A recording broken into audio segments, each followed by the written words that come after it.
इसका 16 है कि 17 है लेक्चर? 17 है।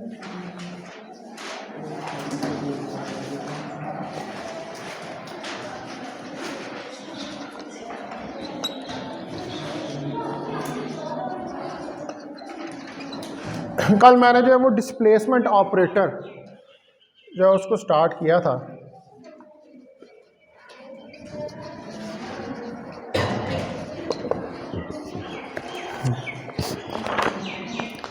और उसके अंदर हमने डिस्प्लेसमेंट ऑपरेटर जो है उसकी प्रॉपर्टीज स्टडी किया था।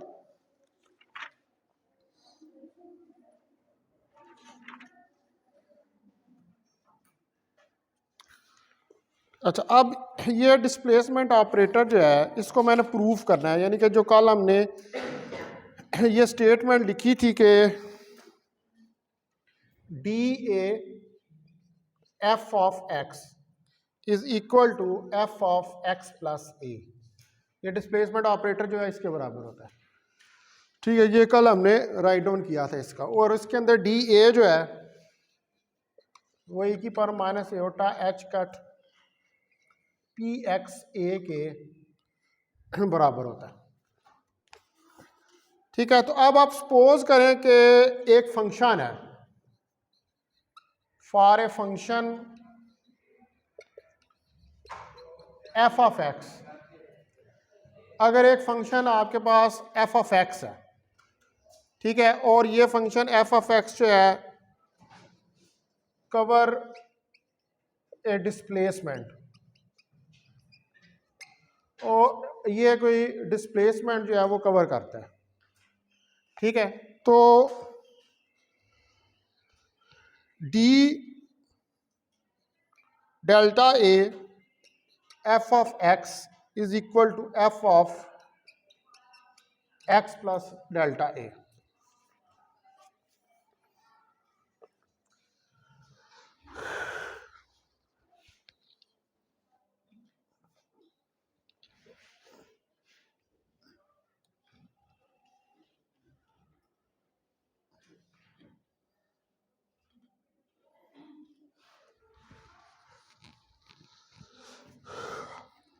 अब इसको मैं आगे लिख सकता हूं कि F of x plus F prime of X delta A.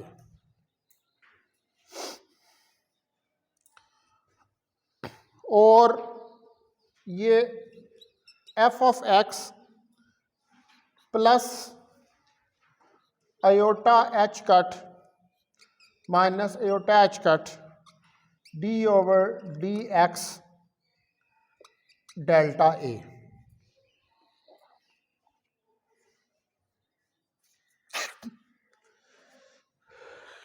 इसको मैंने इस फॉर्म में राइट डाउन कर दिया। ठीक है, इसका एफ प्राइम ऑफ एक्स ले लिया, यानी कि इसका डेरिवेटिव लिया, तो मेरे पास ये वैल्यू जो है वो आ गई है। तो इसको अब आप राइट डाउन कर सकते हैं कि इसको अगर मैं लिखूं तो F of x plus iota H cut P x, ये अब ऑपरेटर क्या है? पी एक्स ऑपरेटर है। ठीक है, तो पी एक्स ये ऑपरेटर है, और यहां पर हमारे पास ये आ जाएगा एफ, और ये किसी फंक्शन एफ के ऊपर जो है वो ऑपरेट हो रहा है। तो इसका मतलब है कि, और साथ में ये आ जाएगा डेल्टा ए।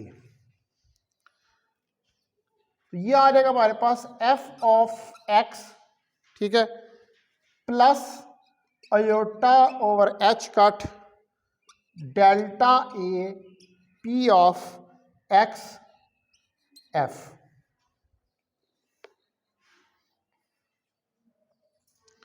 अब यहां से एफ ऑफ एक्स, ये एफ ऑफ एक्स ही आ रहा है इधर, ये जो है ये भी एफ ऑफ एक्स ही है। तो इस एफ ऑफ एक्स को इधर से कॉमन निकाल लें, तो ये हमारे पास हो जाएगा D delta A F of X, that is equal to F of X common निकलेगा तो अंदर आ जाएगा 1 plus iota H cut P of X delta A.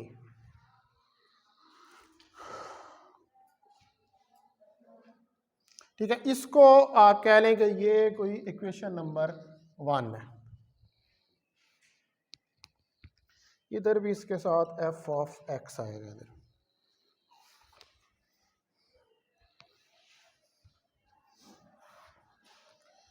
ठीक है, अब जो है आप देखें कि ये मेरे पास जो है इक्वेशन नंबर 1 आ गई। अब दोबारा आप देखें कि D delta A F of X जो है, ठीक है, इसको अगर हम ऑपरेट करें तो एफ ऑफ एक्स के ऊपर, तो ये देता है हमें ई की power minus iota H cut P of X delta A F of x. यहां पर ए को मैं ले लेता हूं एन डेल्टा ए के बराबर। अगर n जो है when n is very large, अगर n जो है वो बहुत लार्ज हो तो फिर delta A is very small, तो फिर डेल्टा ए जो है वो बहुत स्मॉल होगा। तो इसका मतलब है कि delta A is equal to A over n के बराबर होगा। इसको अगर मैं कह दूं कि ये इक्वेशन 2a है और इसको कह दूं कि ये इक्वेशन 2b है,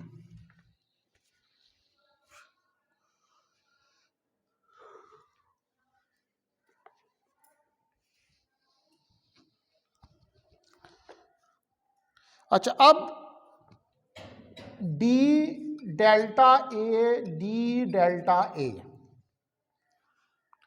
f of x that is equal to f of x plus 2 delta A. ठीक है, अगर 2 दफा उसको ऑपरेट करें तो ये इसके बराबर आ जाएगा। ठीक है,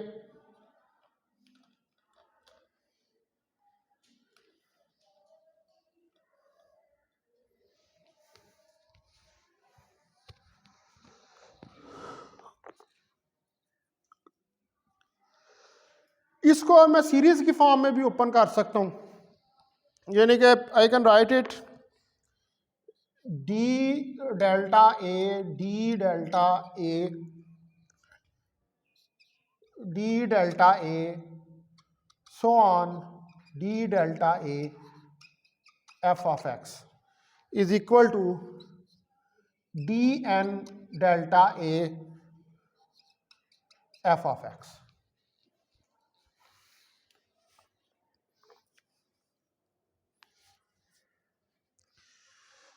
तो अब ये n टाइम्स आ रहा है आपके पास, ये अप टू n तक जो है ये जा रहा है। ठीक है, तो अगर ये n टाइम्स आ रहा है तो फिर आप इसको राइट डाउन कर सकते हैं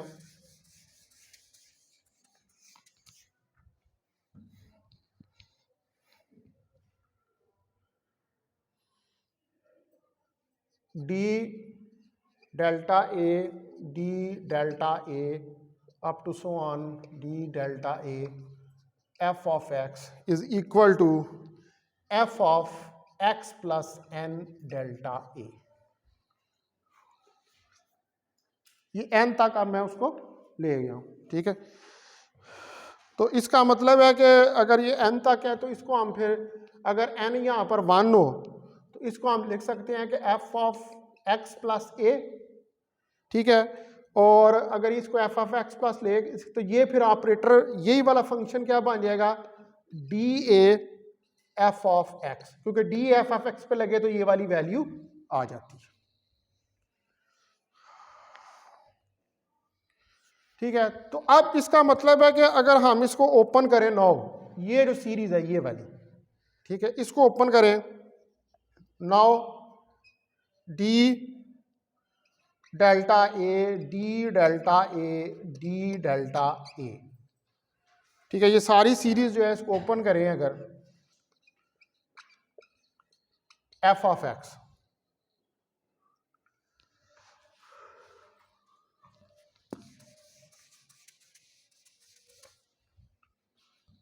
तो दैट इज इक्वल टू, अब इसके अंदर ये जो ऑपरेटर की वैल्यू है उसको सब्स्टिट्यूट कर दें आप, ई की power minus iota H cut P X delta A dot E की power minus iota H cut P X delta A up to so on E की power minus iota H cut P X delta A F of x.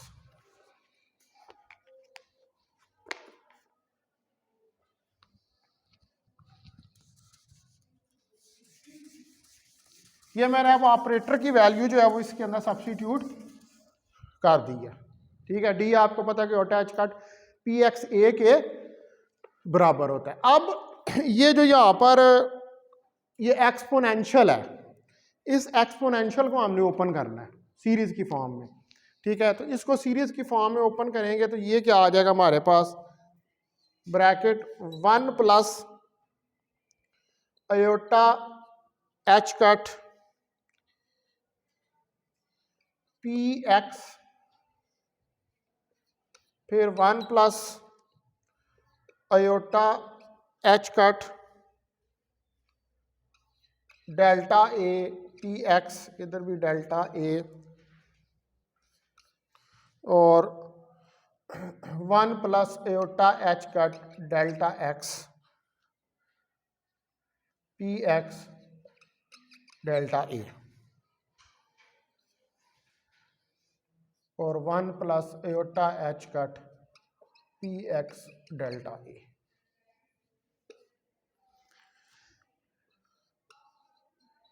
F of X, ये सारों की मैंने जो है वो series को ओपन कर दिया।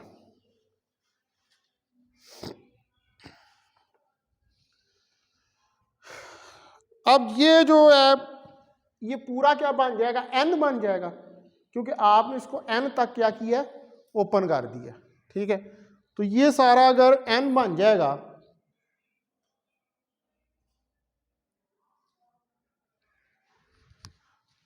तो इसको हम राइट डाउन कर सकते हैं कि that is equal to 1 plus iota over h cut delta A P x.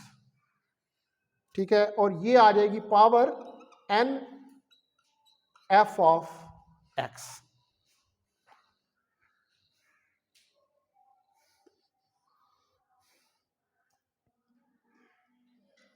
अब डेल्टा ए की वैल्यू कितनी थी, ए ओवर एन, वो इसके अंदर सब्स्टिट्यूट करें, delta A is equal to A over N, तो that is equal to 1 plus iota H cut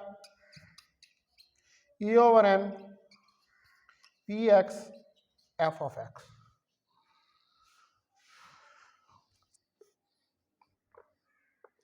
अब अगर हम यहां पर ये कहें कि जो एन है इट गोज टू इंफिनिटी, तो अगर एन इंफिनिटी पर जा रहा है तो ए एन डेल्टा ए के अंदर फिर डेल्टा ए गोज टू 0 हो जाएगा। तो अगर डेल्टा ए जो है दैट इज गोज टू 0, तो इसका मतलब है कि ये हमारे पास आ जाएगा ई की power minus iota H cut P of x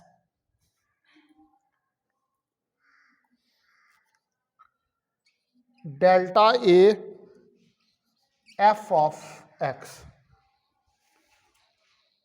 ठीक है, ये फिर वही चीज बन जाएगी दोबारा। अगर एन गोज टू इन्फिनिटी आप लगाते हैं तो डेल्टा ए गोज टू 0 चला जाएगा, तो ये दोबारा यही वाली टर्म जो है इसके अंदर यही वाली टर्म दोबारा से बन जाएगी।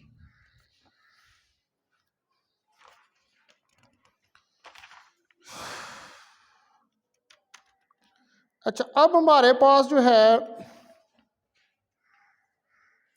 एक इक्वेशन हमने पीछे ये लिखी थी कि डी डेल्टा ए और D delta A goes to d delta a f of x is equal to dA f of x। ये भी मैंने पीछे ये वाली इक्वेशन जो है उसको राइट डाउन किया, ठीक है।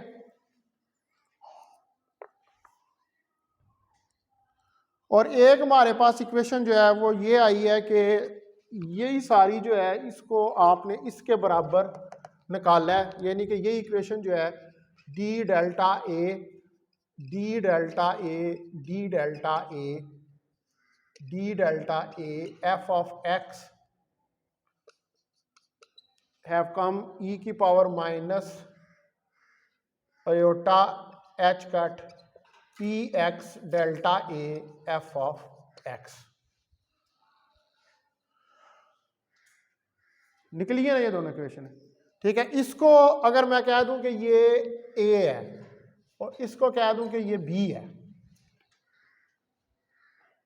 ठीक है, ए को कह दूं ए और ए को बी, तो आप इनको कंपेयर कर लें अगर ए और बी को तो ए और बी को अगर आप कंपेयर करेंगे तो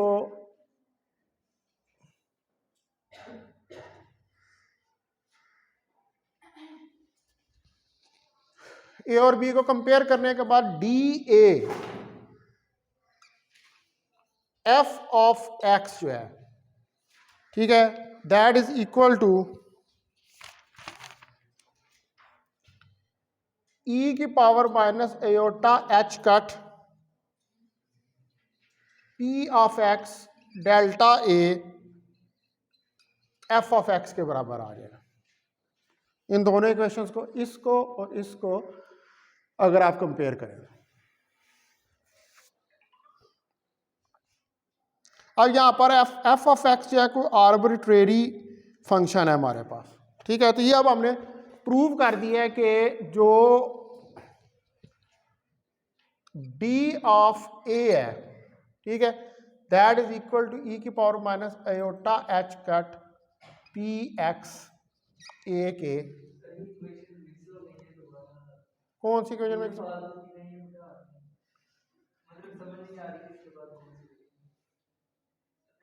मुझे तो खुद समझ नहीं आ रही किसके बाद कौन सी नहीं। देखो ये ए और बी है ना ये वाली, ठीक है, तो उसके बाद ये इक्वेशन लिखी है मैंने, ए और कंपेयर किया ना इनको, इन दोनों को कंपेयर किया है। ये दोनों जब कंपेयर की हैं तो ये किसके बराबर है, ये D of F of x के बराबर है और ये भी इसी के ई की power minus iota H cut P X delta A के बराबर है। तो इनको कंपेयर किया तो D A F of X E की power minus iota H cut P X delta A F of X आ गया। बाकी मैं मिटा देता हूँ।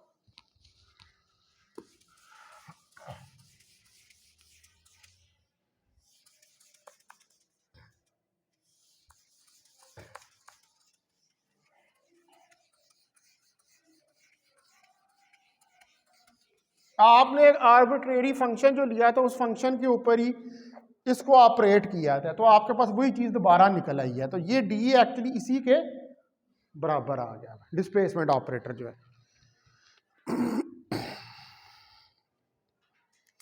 तो अब D A F of X जो है that is equal to F of x plus A और डी ए डैगर लें तो ये आइडेंटिटी ऑपरेटर के बराबर निकलता है, और इसी तरह डी ए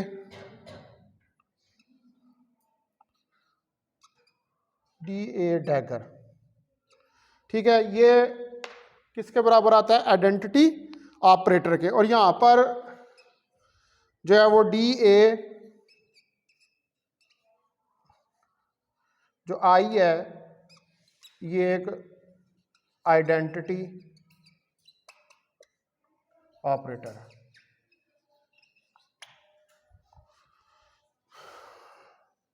अच्छा, अब डी ए जो है that is equal to E की power minus aorta H cut P A, D जो है इसके बराबर है, ठीक है। तो डी का अगर मैं डैगर ले लूं, डी का अगर डैगर ले लूं तो ये डी का डैगर जो है ई की power minus iota H cut P A का डैगर आ जाएगा, ठीक है। तो ये इसका डैगर जो है डी ए डैगर, अब ये डैगर के अंदर कॉम्प्लेक्स कॉन्जुगेट होता है, तो जब ये कॉम्प्लेक्स कॉन्जुगेट होगा तो ये आयोटा प्लस आयोटा से चेंज हो जाएगा, ठीक है। तो ये आ जाएगा ई की power iota H cut P A, और यहां पर जो है ये ई की power iota H cut P A, इसमें पी डैगर पी के ही बराबर होता है, क्योंकि जो मोमेंटम है ये हर्मिशियन ऑपरेटर होता है,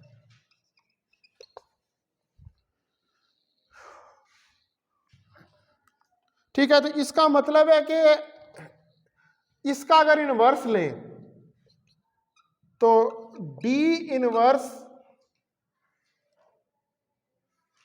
ए, ठीक है, डी इनवर्स ए, डी इनवर्स ए क्या होगा,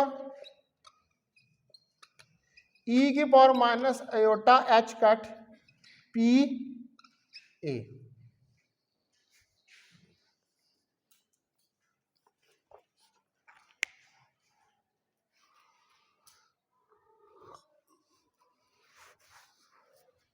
ठीक है जी। तो ये इसकी प्रॉपर्टीज होगी डिस्प्लेसमेंट ऑपरेटर की।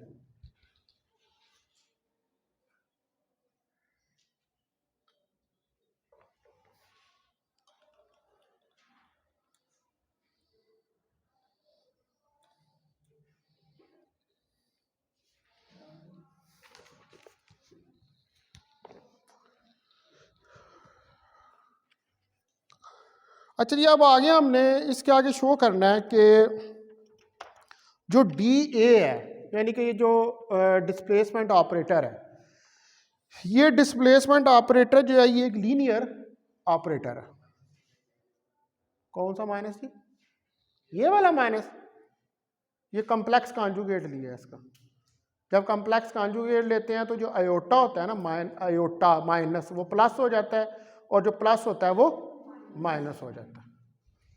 ये कॉम्प्लेक्स एनालिसिस के अंदर, क्योंकि जब आप क्वांटम मैकेनिक्स के अंदर डील कर रहे होते हैं तो आप रियल और इमेजिनरी दोनों में काम कर रहे होते हैं, ठीक है। इसलिए इसका कॉम्प्लेक्स कॉन्जुगेट, इसलिए वो माइनस जो है वो प्लस हो गया। बता दो इसे यहां से, ना बताऊं अभी। अच्छा जी, शो करना है अब हमने कि डी ए जो है वो लीनियर ऑपरेटर है। क्वेश्चन है कि show D A is a linear operator, ये क्वेश्चन है। तो फिर जारी बात है, अगर ये लीनियर ऑपरेटर है तो फिर इसको लीनियर ऑपरेटर की प्रॉपर्टीज जो हैं उनको फुलफिल करना पड़ेगा, ठीक है जी। तो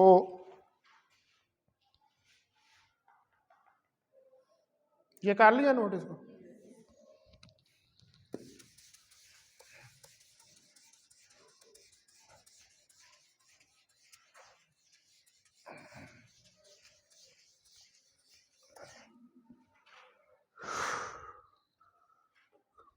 अब यहां पर एफ ऑफ एक्स और जी ऑफ एक्स,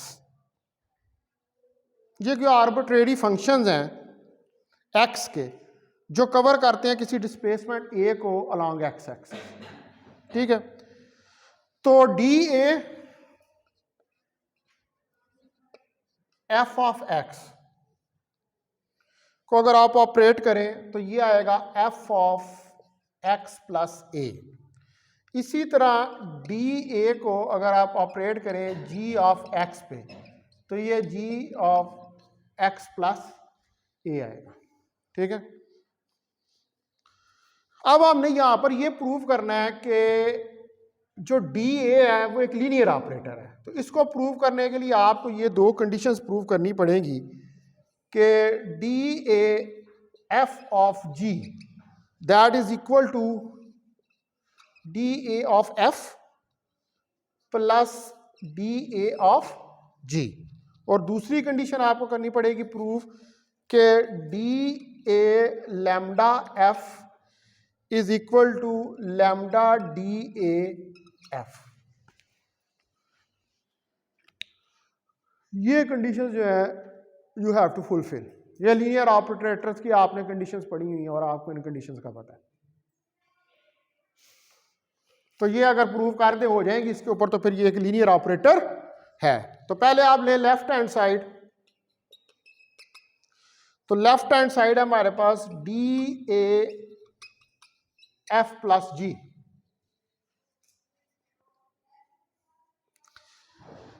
तो इसको मैं लिख सकता हूं इस साइड को डी ए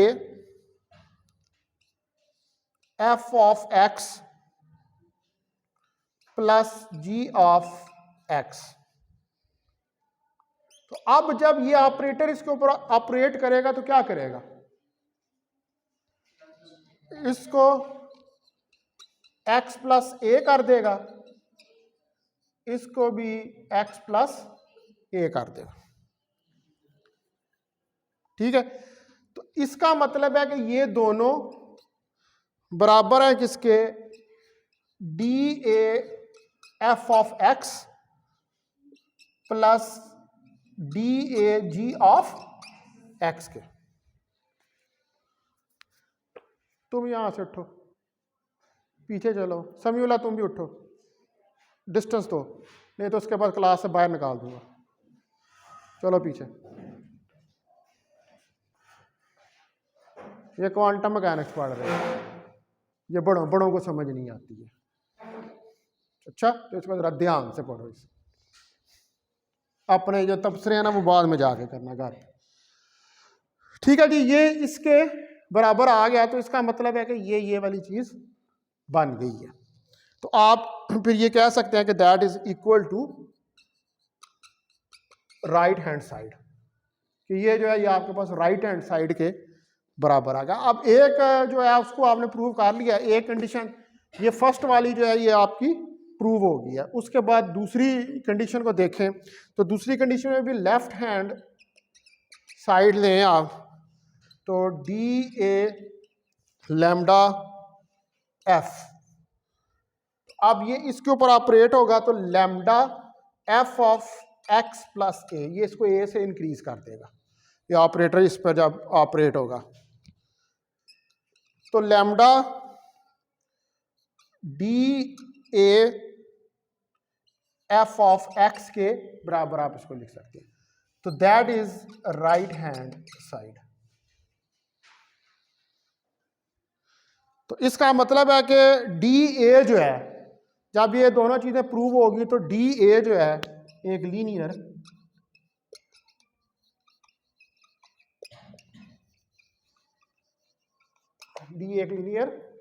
ऑपरेटर। तो आपको जब भी अगर किसी ऑपरेटर को लीनियर प्रूव करना आ जाए तो आपको पता होना चाहिए कि आपने हमेशा ये वाली दो कंडीशंस आपको याद होनी चाहिए। अगर वो ऑपरेटर इन कंडीशंस को फॉलो कर रहा है तो फिर वो लीनियर ऑपरेटर है, अगर वो इन कंडीशंस को फॉलो नहीं कर रहा तो फिर वो लीनियर ऑपरेटर नहीं है। तो हमने अब इजीली जो है ये प्रूव करके देख लिया कि ये लीनियर ऑपरेटर जो है वो निकल आया। No I will move ahead to eigen value equation. ठीक है, आप ये जो ऑपरेटर, काफी सारे ऑपरेटर्स जो हैं मैंने उनको बता दिया यहाँ पर। ठीक है, जिसमें डिस्प्लेसमेंट ऑपरेटर भी आपने देख लिया है, पैरिटी ऑपरेटर भी देखा है आपने, यूनिटरी ऑपरेटर देखा है, मोमेंटम ऑपरेटर देखा है, एनर्जी ऑपरेटर देखा है, ये सारे ऑपरेटर देखे हैं। तो यहाँ से हमें इस बात की समझ आई अब तक की डिस्कशन से कि क्वांटम मैकेनिक्स के अंदर जितने ये सारे क्या हैं, ये ऑब्जर्वेबल्स हैं, और ये ऑब्जर्वेबल जब क्वांटम मैकेनिक्स के अंदर चले जाते हैं तो ये ऑपरेटर्स बन जाते हैं, और जब ये ऑपरेटर्स बन जाते हैं तो उनका अलहदा से एक अलजबरा होता है, इनका अलहदा से अलजबरा होता है इनका। ठीक है, ये आप अब क्वांटम मैकेनिक्स का अलजबरा जो है ये वो कर रहे हैं, ये वो क्लासिकल मैकेनिक्स वाला अलजबरा, क्योंकि इसमें ऑपरेटर जब भी ऑपरेट होगा किसी स्टेट के ऊपर तो वो स्टेट को चेंज करेगा। ठीक है, क्लासिकल मैकेनिक्स में नहीं होता इस तरह।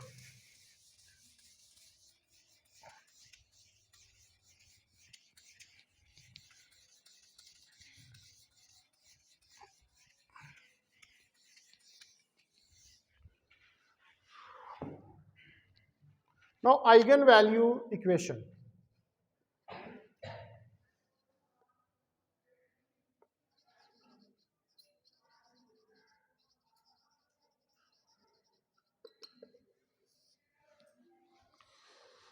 अब पहली बात तो यह है कि आइगन वैल्यू का नाम जो है ये तो आप सुनना शुरू कर देते हैं जब मॉडर्न फिजिक्स के अंदर ही,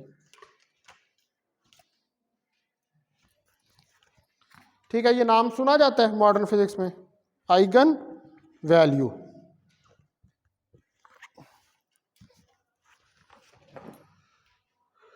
तो आइगन वैल्यू बेसिकली एक नंबर होता है, यानी कि आप जब किसी ऑपरेटर को किसी स्टेट पे ऑपरेट करते हैं तो उस स्टेट पे ऑपरेट होने के बाद वो जो स्टेट जिसमें ट्रांसफार्म होती है या ट्रांसफार्म होती है या ट्रांसफार्म नहीं होती है, लेकिन उसके साथ एक नंबर आ जाता है, ठीक है, वो नंबर जो होता है उसको आप आइगन वैल्यू कहते हैं। मिसाल के तौर पर इसकी सिंपल सी एग्जांपल ये है कि अगर हम हैमिल्टोनियन ऑपरेटर जो है, इस हैमिल्टोनियन ऑपरेटर को साई फंक्शन के ऊपर ऑपरेट करें तो ये साई फंक्शन पे ऑपरेट होने के बाद ई ऑफ साई आ रहा है। अब what is Sai is the eigen function. Eigen function का मतलब है जो चेंज नहीं हुआ, वही रहा ना, साई पे ऑपरेट है तो उसको आइगन फंक्शन कहते हैं। तो अब वो आइगन फंक्शन को मैं बाद में बताता हूं क्या है, लेकिन आप देखें कि यहां पर ये ई आ गई है। अब ये ई जो इसके साथ आया ये एक नंबर आ गया, ठीक है, और ये बेसिकली जो नंबर है ये क्या, दैट इज एनर्जी। ये आइगन वैल्यू यहां पर क्या रिप्रेजेंट कर रही है, एनर्जी को रिप्रेजेंट कर रही है। तो आप जब भी किसी ऑपरेटर को किसी स्टेट पे ऑपरेट करते हैं तो उसके नतीजे में एक आइगन वैल्यू आती है और साथ फंक्शन आता है। अब ये इक्वेशन जो है you can say it easily eigen value equation. आप बड़ी आसानी से इसको कह सकते हैं कि ये एक आइगन वैल्यू इक्वेशन है, ठीक है। तो जब भी हम किसी ऑपरेटर को ऑपरेट करते हैं किसी फंक्शन पे और वो रिप्रोड्यूस करता है किसी कांस्टेंट वैल्यू के साथ जो उसके साथ मल्टीप्लाई हो रही आती है, तो इस किस्म की इक्वेशन को हम क्या कहते हैं, आइगन वैल्यू इक्वेशन। और जो फंक्शन इस इक्वेशन के अंदर यूज हो रहा होता है उसको हम कहते हैं आइगन फंक्शन, ठीक है। अब ये जो यहां पर ये यूज हो रहा है ये आइगन फंक्शन है। तो ये भी हमें चेक करना पड़ता है कि कोई फंक्शन आइगन फंक्शन है या नहीं है, वो मैं आगे बताता हूँ कि हम उसको किस तरह चेक करते हैं। तो अब आप कंसिडर करें कि एक ऑपरेटर बी है, ठीक है, सपोज एन ऑपरेटर बी, एक ऑपरेटर बी जो है आप इसको सपोज करें और ये सपोज करें कि बी जो है वो साई के ऊपर एक्ट करता है, ठीक है, बी जो है वो साई पे एक्ट करता है। तो जब बी साई पे एक्ट करेगा तो बी साई आ जाएगा। ये बेसिकली एक आइगन वैल्यू इक्वेशन है और बी इसके अंदर क्या है, ये आइगन वैल्यू है, ये कोई नंबर है जो कि मल्टीप्लाई हो रहा है किसके साथ, फंक्शन के साथ, और ये जो नंबर फंक्शन के साथ मल्टीप्लाई हो रहा है दैट इज आइगन वैल्यू, और ये आइगन फंक्शन साई के साथ रिलेटेड है। तो अब आप सपोज करें कि आपके पास एक ऑपरेटर है D square over D x square, ठीक है, ये एक ऑपरेटर है। इस ऑपरेटर को आप किसी function psi cause of 2x के ऊपर ऑपरेट करते हैं, तो D square D x square cause of 2x, तो एक दफा इसका डेरिवेटिव लेंगे तो ये आ जाएगा -2 साइन 2x, दूसरी दफा लेंगे तो -4 कॉज 2x आ जाएगा। अब इसके साथ ये -4 क्या आ रहा है, ये आइगन वैल्यू आ रही है, और ये चूंकि ये ऑपरेट होने के बाद दोबारा काज की फॉर्म में ही आ रहा है तो इसलिए ये आइगन फंक्शन है। अगर ये काज की फॉर्म में ना आता तो फिर ये आइगन फंक्शन ना होता, ठीक है, ये आइगन फंक्शन है ये। और -4 जो है इसके अंदर वो आइगन वैल्यू है। -4 is the eigen value and cos 2x is the eigen function. ये एक आइगन फंक्शन है।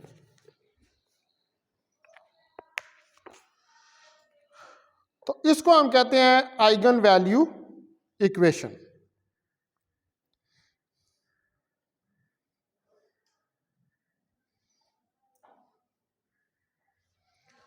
अच्छा, उसके बाद orthonormal set of eigen function. अभी हमें समझ लगी कि ये जब भी कोई स्टेट फंक्शन आप ऑपरेट करें उसके बाद नंबर आए वो मल्टीप्लाई हो रहा हो फंक्शन के साथ, उसको आइगन वैल्यू इक्वेशन कहते हैं। इसके अंदर ये आइगन फंक्शन है, ये आइगन वैल्यू। मैं एग्जांपल भी करके नीचे बता दी। ठीक है, नो नेक्स्ट ऑर्थोनॉर्मल सेट जो है,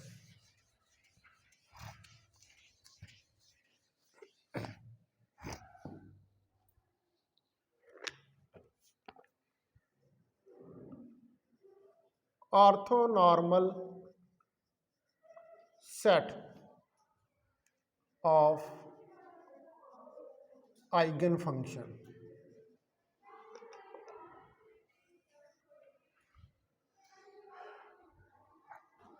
तो सपोज करें कि आपके पास दो आइगन फंक्शंस हैं, साई एम और साई एन।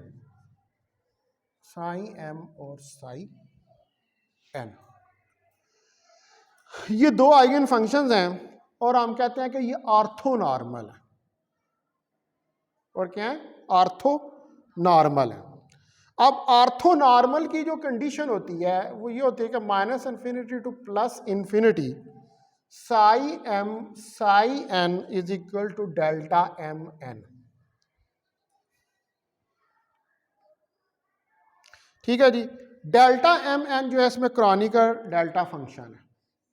और ये क्रॉनिकल डेल्टा फंक्शन जो है ये डेल्टा एम एन ये 0 के बराबर होगा if m is not equal to n, और ये 1 के बराबर होगा if m is equal to n। तो यहां से आपको ये बात समझ आ रही है कि what does it mean by orthonormal. Normal का, नॉर्मलाइज्ड का तो मतलब होता है सिर्फ 1 के बराबर हो। जब हम कहते हैं ना कि किसी फंक्शन को नॉर्मलाइज्ड कर दो, जैसे आपने प्रोबेबिलिटी को देखा कि प्रोबेबिलिटी जो है वो 1 के बराबर होती है, ठीक है, वो नॉर्मलाइज्ड है। ये ऑर्थोनॉर्मल है। ऑर्थोनॉर्मल का मतलब ये है कि इसमें कंडीशंस पे ये डिपेंड कर रहा है कि अगर m n के बराबर है तो फिर नॉर्मलाइज्ड है, और अगर m n के बराबर नहीं है तो फिर वो नॉर्मलाइज्ड नहीं है, वो 0 के बराबर है, जिसको हम ऑर्थोगोनल का नाम भी देते हैं। जब 0 होता है तो उसको ऑर्थोगोनल कहते हैं, जब 1 होता है तो उसको नॉर्मलाइज्ड कहते हैं, और जब दोनों होते हैं तो उसको ऑर्थोनॉर्मल का नाम।